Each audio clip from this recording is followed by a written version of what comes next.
Good morning दोस्तों। उत्तर पाठशाला में एक बार फिर से आपका बहुत बहुत स्वागत है। और आज हम डिस्कस करेंगे 29 मई से उत्तराखंड के सभी महत्वपूर्ण करंट अफेयर्स के ऊपर में। अभी तक अगर आपने उत्तर पाठशाला को सब्सक्राइब नहीं किया है तो अभी आप जाकर के सब्सक्राइब करें, और आप जितने भी स्टडी ग्रुप्स में हैं या आपके जितने भी कॉन्टैक्ट है उसमें शेयर ज़रूर कीजिएगा, ताकि ये न्यूज़ एनालिसिस और करंट अफेयर्स रोज़ के रोज़ सबसे पहले आपको मिलते रहें।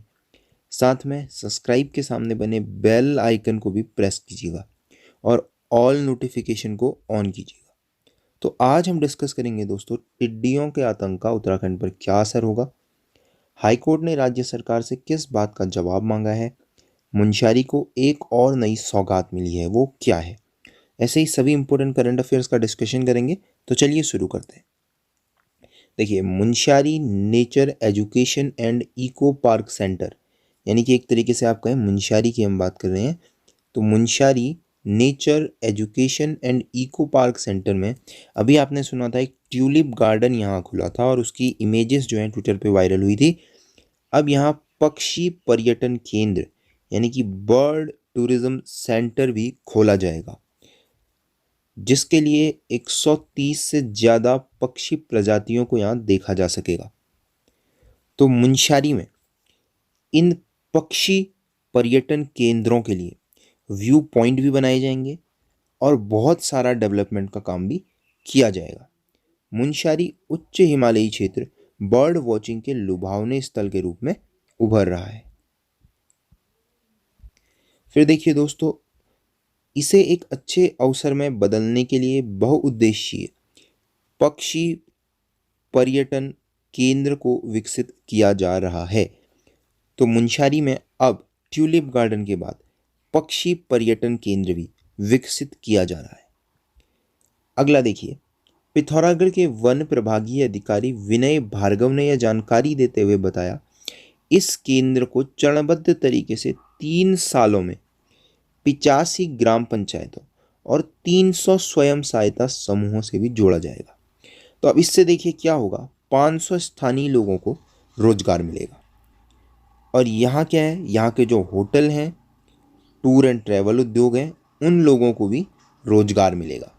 तो इस तरीके से उत्तराखंड के मुंशियारी में एक बर्ड टूरिज्म सेंटर की भी स्थापना की जानी है।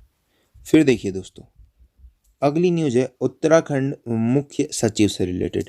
अभी आपने सुना होगा, मैंने जितनी भी बार आपको उत्तराखंड में कोरोना से या अन्य सभी जो महत्वपूर्ण चीज़ों की सूचना दी, मैंने बार बार आपको कहा उत्तराखंड मुख्य सचिव उत्पल कुमार सिंह ने कहा है या इनका बयान है। तो देखिए, जुलाई में 86th बैच के आईएएस मुख्य सचिव उत्पल कुमार सिंह रिटायर होने वाले हैं और उसके बाद हो सकता है उन्हें उत्तराखंड विद्युत नियामक आयोग में अध्यक्ष पद सौंपा जाए। तो ऐसे में उत्तराखंड मुख्य सचिव वरिष्ठ नौकरशाह ओम प्रकाश हो सकते हैं। तो ओम प्रकाश उत्तराखंड के नए मुख्य सचिव हो सकते हैं। अभी सरकार उत्पल कुमार सिंह का कार्यकाल 3 महीने और बढ़ाने पर भी विचार कर रही है। तो ये थे उत्तराखंड मुख्य सचिव से रिलेटेड महत्वपूर्ण करंट अफेयर। फिर देखिए, लॉकडाउन 4 में दूसरे प्रदेशों के अलावा विदेश से भी प्रवासियों के वापसी का रास्ता खोला जा चुका है। तो अब देखिए, उत्तराखंड के जो प्रवासी विदेशों से हवाई जहाज के जरिए अर्थात विदेशी यात्राओं से वापस आएंगे, उन्हें 7 दिनों तक संस्थागत क्वारंटाइन किया जाएगा। यानी कि जिस शहर में वो आएंगे उसी शहर में क्वारंटाइन किया जाएगा। अगर उसके बाद उसमें कोई लक्षण नहीं मिलते तो उन्हें उनके संबंधित प्रदेशों में भेज दिया जाएगा, जहां उन्हें फिर से 7 दिनों के लिए होम क्वारंटाइन होना होगा। इस तरीके से विदेशी यात्रियों को वापस आने की आज्ञा दी गई है। अगला देखिए, मुख्यमंत्री स्वरोजगार योजना, इसकी विस्तृत तरीके से घोषणा की जा चुकी है। तो उत्तराखंड के उद्यमशील युवाओं और कोविड-19 के कारण राज्य में लौटे प्रवासी कामगारों को स्वरोजगार के लिए प्रोत्साहित करने हेतु मुख्यमंत्री त्रिवेंद्र सिंह रावत ने बृहस्पतिवार को मुख्यमंत्री स्वरोजगार योजना की शुरुआत की है। तो मुख्यमंत्री स्वरोजगार योजना की शुरुआत की है मुख्यमंत्री त्रिवेंद्र सिंह रावत ने। तो देखिए, इस योजना के तहत कुशल और अकुशल दस्तकारों, हस्तशिल्पियों और बेरोजगार युवाओं को अपना व्यवसाय शुरू करने के लिए प्रोत्साहित किया जाएगा, यानी कि स्वरोजगार करने के लिए प्रोत्साहित किया जाएगा। इसमें राष्ट्रीयकृत बैंकों, अनुसूचित वाणिज्यिक बैंकों और सहकारी बैंकों के माध्यम से लोन दिया जाएगा, यानी कि जो नेशनलाइज्ड बैंक हैं, शेड्यूल्ड बैंक हैं या फिर जो कोऑपरेटिव बैंक हैं, उनके माध्यम से लोन की सुविधा दी जाएगी। तो इस योजना का विस्तृत रूप से शुभारंभ किया जा चुका है। अभी देखिए क्या है, इस योजना के अंतर्गत विनिर्माण के जो क्षेत्र हैं, यानी कि विनिर्माण क्षेत्र की परियोजनाओं के लिए 25 लाख रुपए, और जो सेवा और व्यवसाय हैं, यानी कि बिजनेस और सर्विस सेक्टर के लिए मैक्सिमम 10 लाख रुपए की लागत के बारे में इस योजना के अंतर्गत कहा गया है। इसके अंदर MSME नीति, यानी कि micro, small and medium enterprises, इन कंपनियों के लिए, यानी कि लघु, सूक्ष्म और मध्यम स्तर की जो कंपनियां हैं, उनको वर्गीकृत किया गया है। तो जो श्रेणी ए में है, उनकी मार्जिन मनी की अधिकतम सीमा जो है वो कुल परियोजना की लागत की 25% होगी। अब अगर श्रेणी बी की कोई है तो उसकी 20% होगी। श्रेणी सी और डी की कुल परियोजनाओं की लागत 15% तक मार्जिन मनी के रूप में देय होगी। अब जो ए बी सी डी हैं, ये उस MSME के टोटल इन्वेस्टमेंट और उसमें लगे लोगों और उससे होने वाले ईयरली प्रोडक्शन के हिसाब से चुना जाता है। उस हिसाब से मुख्यमंत्री स्वरोजगार योजना का मुख्यमंत्री त्रिवेंद्र सिंह रावत ने शुभारंभ कर दिया है। अगला देखिए, टिड्डी अटैक। जी हाँ, अभी आपने सुना होगा, अफ्रीका से होते हुए भारत में भी टिड्डियों का अटैक हो चुका है। और देखिए, राजस्थान के रास्ते ये मध्य प्रदेश और अब उत्तर प्रदेश और महाराष्ट्र में भी टिड्डियां प्रवेश कर गई हैं। अब इस बार जो है ये एक बहुत बड़े समूह में भारत में प्रवेश किया है, और लॉकडाउन की वजह से इनकी रोकथाम में भी क्या है, मुश्किलें आ रही हैं।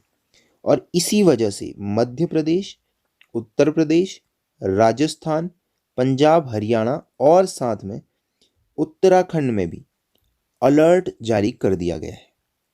तो देखिए, दक्षिण अफ्रीका में अधिक बारिश के कारण टिड्डियों ने बड़ी संख्या में पैदा होकर भारत के लिए एक समस्या पैदा कर दी है।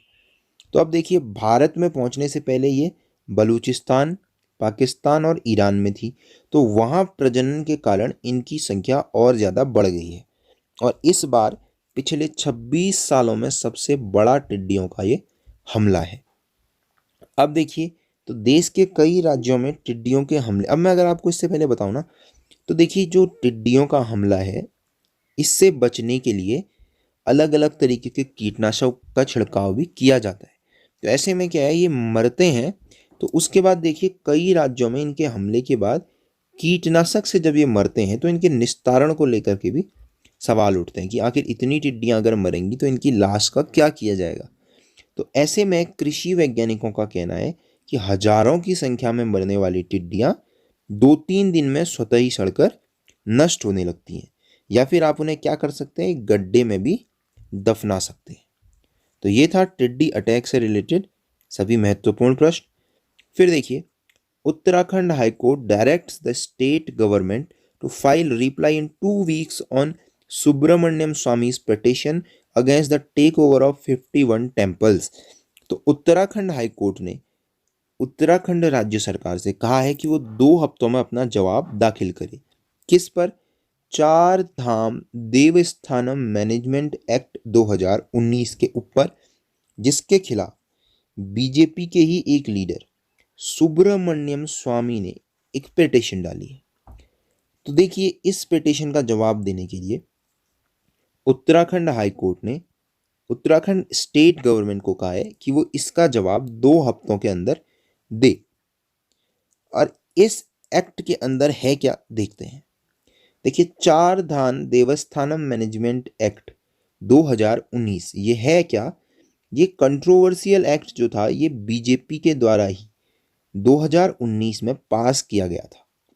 और इसका काम क्या था कि ये 51 से ज़्यादा टेम्पल्स को, जो कि 4 धाम सर्किट के अंदर आते हैं, उनको क्या कर सकता है, टेक ओवर कर सकता है और उन पे कंट्रोल कर सकता है। कौन? गवर्नमेंट जो है वो इनको कंट्रोल कर सकती है, ऐसा चार धाम देवस्थानम मैनेजमेंट एक्ट 2019 में कहा गया था।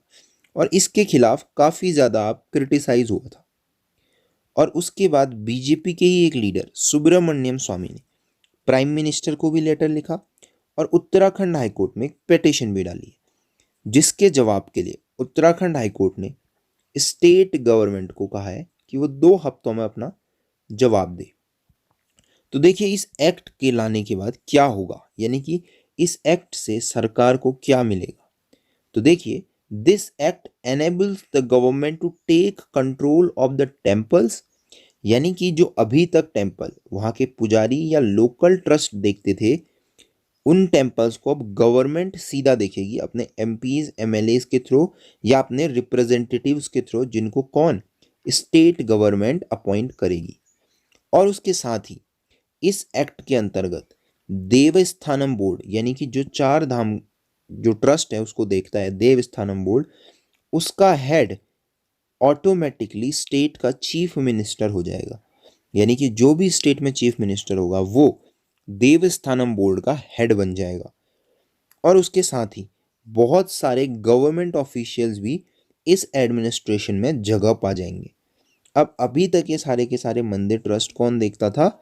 ये सारे के सारे देखते थे उस जगह के पुजारी या फिर लोकल ट्रस्टीज। हिंदू नहीं है तो क्या हो सकता है, जो सीनियर मोस्ट हिंदू मिनिस्टर है वो उस बोर्ड का हेड हो जाएगा। लेकिन जो देवस्थानम बोर्ड है उसके अभी तक के जो हेड होते थे वो कौन होते थे? वहाँ के प्राइस जो वहाँ पुजारी होते थे वो, या फिर जो लोकल ट्रस्ट के लिए जो लोकली अपॉइंटेड होते थे वो होते थे। अब देखिए उत्तराखंड हाईकोर्ट के बारे में थोड़ा सा देख लेते हैं। हमने पहले काफ़ी डिस्कशन किया हुआ है। जब स्टेट बना था 9 नवंबर 2000 को, तभी हाईकोर्ट की इस्टेब्लिशमेंट हुई थी। ये कहाँ है? नैनीताल में है। और करंटली जो इसके चीफ जस्टिस हैं वो कौन है? रमेश रंगनाथन हैं, जो कि 2 नवंबर 2018 से बने हुए हैं। तो दोस्तों ये थे आज के सभी इंपॉर्टेंट करंट अफेयर्स, इनके बारे में हमने डिस्कशन की। अभी तक अगर आपने चैनल को सब्सक्राइब नहीं किया है तो आप चैनल को ज़रूर सब्सक्राइब कीजिए, लाइक और शेयर भी कीजिएगा। और अगर आप चाहते हैं हमारे फ्री ऑनलाइन स्टडी ग्रुप से जुड़ना तो आप इस नंबर पे अपना नाम और किस एग्ज़ाम की आप प्रिपरेशन कर रहे हैं वो आप हमें भेज सकते हैं। और उसके साथ ही आज के करंट अफेयर्स की PDF भी आपको उस ग्रुप में मिल जाएगी। तो फ्रेंड्स शेयर कीजिएगा उत्तर पाठशाला को। Thank you.